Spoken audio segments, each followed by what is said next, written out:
Hi guys, this is Mattias, and I'm coming at you here with a video that is meant to serve as a beginner's guide for survival in H1Z1.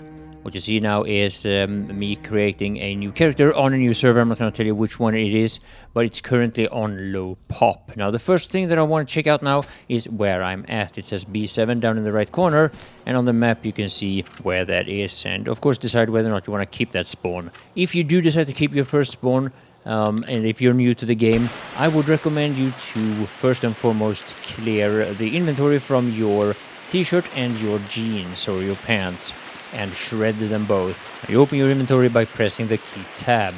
What that will give you is 8 scraps of cloth, 4 from the jeans and 4 from the t-shirt. Now you want to click on the discovery tab and you want to discover with your scraps of cloth. And the first thing that you want is a satchel. Once you've discovered this recipe, you go to crafting, which is next to the discovery, and you just click on satchel and craft. Now the satchel will allow you to carry 300 bulk instead of the jeans and the t-shirt that combined would allow you to carry 100. Now aside from that, you don't have to worry about the functionality of your clothes. They don't really serve any purpose aside from carrying capacity and just looks. And either way, you're going to be able to find new clothes soon enough. However, if you're unhappy with the location where you spawned, all you need to do is press enter, and in the left side corner there you type /respawn, and you will kill your character, allowing you to spawn again. Now, aside from the satchel, the other thing that I would recommend you to make right away is a bow or a makeshift bow. You will have enough cloth to make that one as well, but you will also need another ingredient, actually a wood stick. You see me picking it up here, and I actually forgot to record this on my original gameplay, so I had to create a new character and do it all over. This is what it looks like. You use a scrap of cloth and a wood stick, and the recipe you get is for the makeshift bow. After that, I'll do the same thing, but only with a wood stick, and that is to get the recipe for a wooden arrow. Now you probably want to pick up a few more sticks. I think you'd want to have about like 10 wooden arrows before you get down to whatever is closest to you and start looting. Now with the belt pouch and the satchel you can carry 400 bulk, and once you get a t-shirt or a shirt and a pair of jeans again, you can carry another 100. Now the big difference in your carrying capacity is going to be once you find a better backpack. There are 3 different sizes or 3 different types. One of them you can craft on your own, and the other 2 you have to loot. And aside from that, there is something called a waste pack, something that is quite common in Battle Royale, but in survival, unfortunately, the only way you can get a hold of it is from an airdrop. Now, once you get to any kind of building, you want to start looting right away. Check file cabinets such as this and desks, and anything that gives you the message E for a search. Now, there is a little bit of logic to what you will find in what kind of container. For example, in a dryer or a washing machine, you're most likely going to find clothes, and in the cabinets and in the refrigerators in, let's say, a kitchen, of course, you're most likely to find food and water. Now, to some degree, there is a bit of logic involved here. Now, you can also loot by pressing tab, which is the way you open your inventory, and then you can check in proximity. As you see here, I'm picking up fertilizer and scraps of cloth. And the main reason why you would want to have fertilizer is to use them to make landmines or IEDs. You can, of course, use them to fertilize crops also, but that is not as commonly used. Now, using proximity like I do here can also reveal what is hidden inside of a container, such as a file cabinet, and therefore you don't need to search them all one by one. It's a quite useful trick in office buildings, for example, and I'll probably show you that maybe in this video or maybe in another one in the future. So now a rather new feature that has been added to your status indicator, which you see down in the right side corner, is comfort. Right now it's rather low. And the way you raise comfort is by eating and drinking, like you see here. I'm eating a mom's fresh chicken, and you'll see how my comfort will be raised from 29 to 34. Of course, also my energy, which requires food, and hydration, which requires, of course, water, but at this point in time, also coffee and blackberry juice. You also get a little bit of hydration from certain kind of food, and again, there is a little bit of logic to that. You can tell by the name of what you're eating if it's likely to contain hydration. For example, tuna in water will give you 5 hydration along with energy. Also, any kind of canned food that contains some kind of fruit or some kind of vegetable is also likely to increase your hydration by 5. Now, when you're new to H1Z1 in the early game, I think that one of the most important recipes to learn is the one that allows you to create a first aid kit. Now, in order to do so, you need to first have a bottle of saline, and you have to combine that with a bandage. Now, you can create saline by yourself. You need a purified water and a package of salt. And once you have discovered the recipe, of course, you need to create the saline, and then you combine saline with a bandage, and you have the recipe for a first aid kit. Now, in order to cook food and in order to clean water, you need a campfire or a barbecue. You can either craft a campfire by yourself. That recipe is actually default, meaning that you don't have to discover it. But you might actually have a little bit of trouble finding a lighter. And if you can't find one, you can craft a bow drill using a scrap of cloth, a wood stick, and a wood plank. It takes a little bit longer to light the fire using a bow drill, but it does the trick. If you're able to kill a wolf or a bear or a deer, for example, you can chop up the body of the animal using an axe or a knife or some such, and the meat that you get can be cooked on a fire like this as well. Here I'm just using it to purify water and to make coffee. Now once you have coffee, you can drink it as it is. It gives you more hydration than the purified water, and it also adds a little bit of stamina. If you add sugar to the mix by first discovering it and then crafting it, you will get even more hydration and even more stamina. And if you read what coffee or coffee with sugar does, it gives you a little bit of tell of what is going to be implemented in the game in the future, hopefully. Now, if you're interested in survival, you're probably eventually also going to want to build a shack, and then later on also a base. And for that, you're going to need quite a lot of material. One of those most important materials is scrap metal. And if you know for a fact that you like this game that much and that's something that you want to do when you're basically at this stage of the game where you see me being here, you might want to start collecting scrap metal right away. The thing is though, at this point in time, you're probably not able to carry all that much. Now keep in mind, with scrap metal you can craft two items, metal brackets and metal shards, and both of them takes up less space in your inventory than the scrap metal does originally, so you can carry a bit more with you if you craft it right away. Now you might also be able to find one of these crossbows. It shoots the same arrow as the bow does, and it's quite useful for killing zombies and wolves and deer and stuff like that. You don't want to rely on it in PvP though, at least not against experienced players that are geared. It's not that good. So now once you learn some of the basics, what you really want to focus on is the map, the area. Try to decide where you want to play and learn that area to the best of your ability. Because understanding some of the loot spawns in certain areas of the map and also understanding some of the things in that area of the map is going to make your life a lot easier. One of the things that you should focus on is, of course, the weapon spawns. Here you saw me pick up a hunting rifle, and remembering where it spawned might be very useful in the future if you want to pick up another one. Now, the place that I'm in right now is called Opfer Wilderness, and at this point in time, this area has a lot of recurve bow spawns. Now, in my opinion, the recurve bow is the best weapon for shooting arrows. And also keep in mind, if you're more familiar with Battle Royale than Survival, the weapons are not changed in any way, neither are helmets, healing, or body armor, except for the fact that you cannot stack regular bandages with the first aid kit in Survival. You can only stack first aid kits with dressed bandages.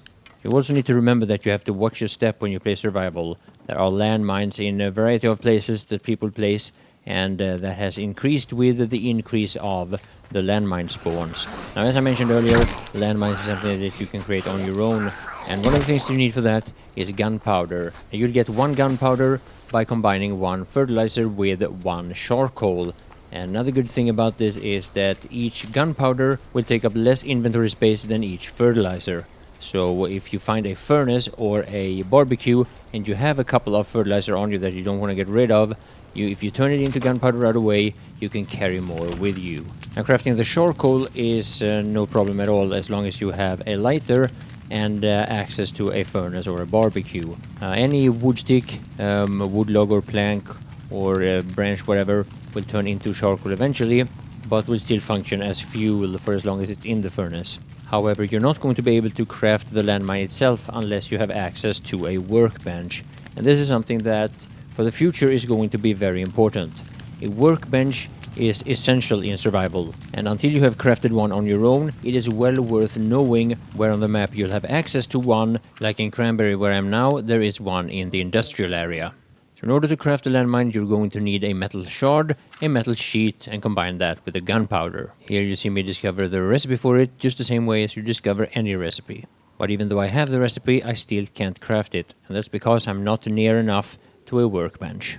So now the workbench is required for crafting a lot of items. I think basically for everything that requires a metal sheet. But you also need it in order to dismantle and craft ammo. And that might actually be the most important thing for you, well, depending on how you decide to play the game. Now the thing about using a workbench is that you just have to be near it. It's a proximity thing.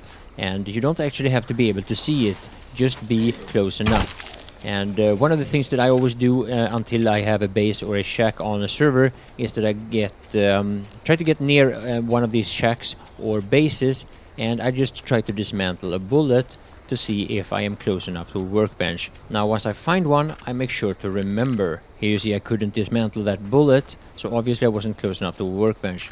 I go to the other side of this shack, and here I could dismantle one of these pistol bullets. Now this means that there's a workbench inside of this shack, and I can use it. So I go to the discovery tab in my inventory and discover all the bullets that I can craft using one of the bullet components, and no matter what ammo you dismantle, what you will get is a bullet component. And how it works is that you will get one bullet component for one dismantled bullet, and then you will need 2 bullet components in order to craft one bullet. So basically if you have 10 pistol bullets, you can use that to craft 5 sniper rounds. So I just got me a few rounds for my hunting rifle, and now it comes, the moment of truth. I have a hunting rifle with 5 bullets, a couple of grenades, a recurve bow, and a crossbow. So let's see if we can put this to use.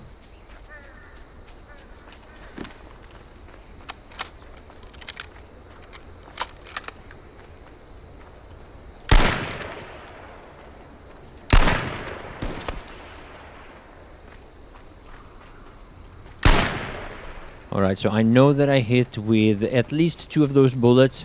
I have 2 more bullets left, and I decided to fall back a little bit, and that's because I'm not gonna have all that much use for the crossbow, especially not when I have the recurve bow, but with the hunting rifle and the 2 bullets being basically the only thing that counts, I really need to make use of those 2 grenades.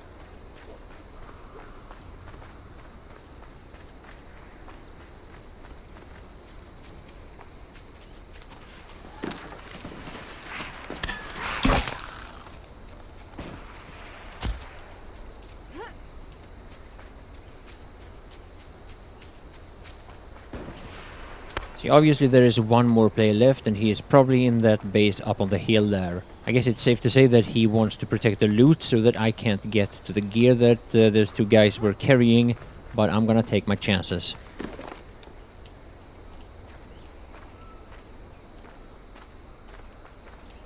So now, since I created this character about an hour or so ago, this is a pretty good score, and I'll be honest, if you are new to H1Z1, this, what you see here, the loot that I was able to get from killing these 2 guys, it's not something that you can count on, at least not the first few hours of playing.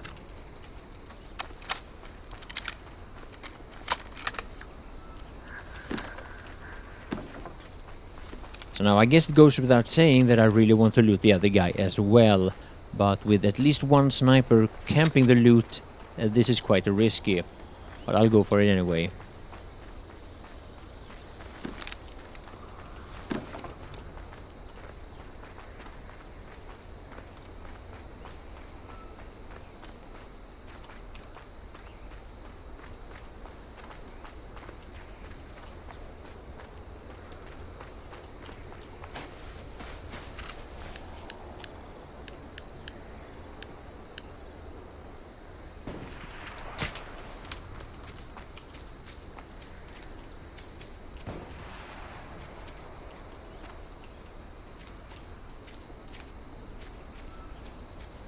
Alright, so I didn't get it all, I didn't. But now they're sniping me even from another direction, and I have been here far too long already. I should have already been gone. For every second longer that I stay here, I put myself in more and more risk. And I decided that whatever is left in these 2 loot bags will have to belong to the community of the 2 guys that I recently killed.